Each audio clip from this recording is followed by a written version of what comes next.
Hello, in this video I shall be discussing 5 topics.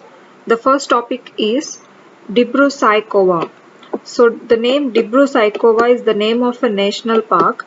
This national park is located in Assam, state of Assam, and in the districts of Dibrugarh and Tinsukia. So the districts of Dibrugarh and Tinsukia districts of Assam have this national park of Dibru-Saikhowa National Park. This is announced as the Biosphere Reserve in the year 1997, and in its north it has got the boundary of Brahmaputra River and Lohit rivers. So two rivers this national park has got in its north, and one river it has got it at its southern border, that is Dibru River. So Dibru-Saikhowa National Park has got borders with three important rivers. They are Brahmaputra River, Lohit River and Dibru River. So basically this national park contains 4 types of forests or landforms. They are moist mixed deciduous forests, moist mixed semi-evergreen forests, and cane breakers, and also grasslands. So such huge variations of landforms are present in this Dibru-Saikhowa National Park, and this is a very important national park in this view. The next topic is ASHA India. The full form of ASHA is Affordable Sustainable Housing Accelerators. So this is, you can say, a kind of impetus or support from the government in order to bring new technologies in housing. So that can be affordable, that can be sustainable, and to bring accelerators for such research regarding housing. So this is to support future technologies development, and the basic goal of ASHA India is entrepreneurship and domestic research. So to promote entrepreneurship in housing and domestic research in housing, local research in the model of housing, by providing incubation support and acceleration support. So by providing some kind of lab or atmosphere wherein this research can be done by the government. So this is the basic goal of ASHA India. So far India has got 5 centers under ASHA India, and recently the Prime Minister has announced winners under ASHA India scheme. So whoever has come up with new innovation thoughts or new research things regarding this housing accelerator things and all. So the Prime Minister has announced winners under ASHA India.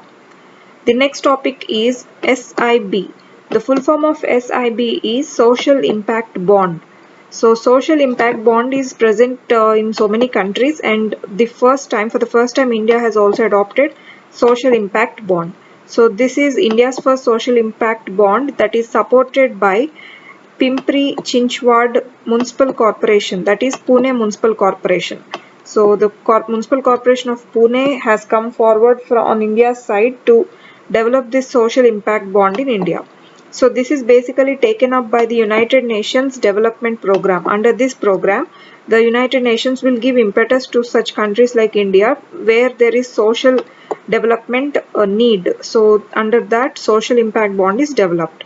And also this particular municipal corporation is also signed a memorandum of understanding with UNDP to promote social impact bond in India.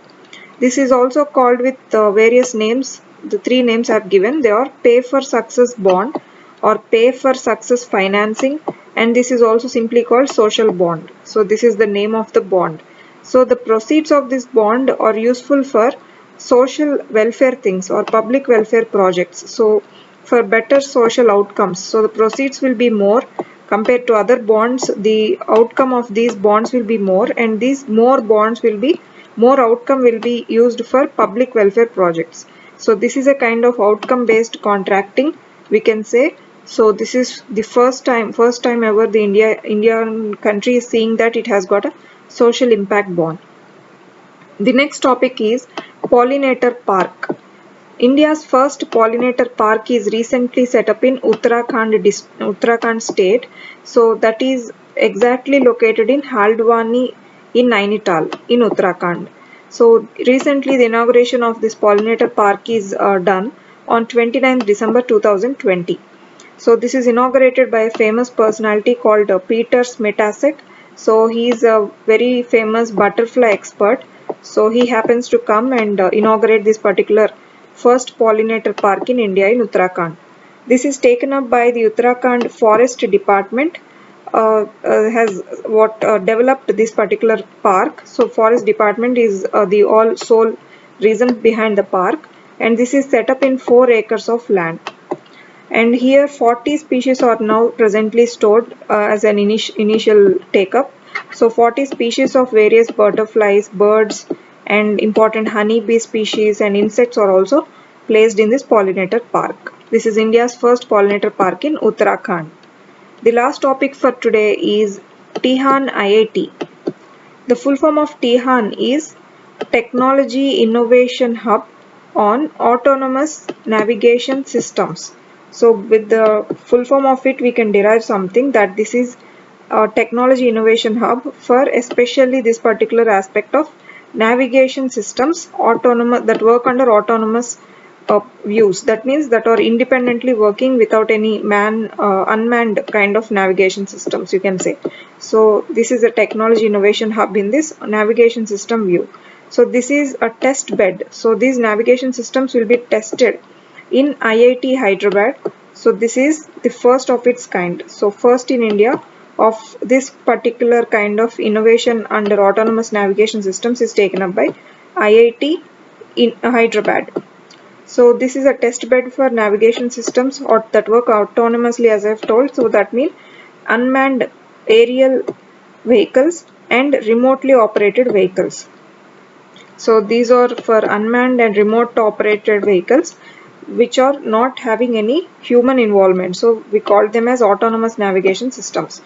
So this is also to develop research and development in this particular field of autonomous navigation and also develop interdisciplinary technologies in this field. So basically IIT Hyderabad has come up with this TIHAN for testing autonomous navigation systems. So these are all the 5 topics for today, and thank you.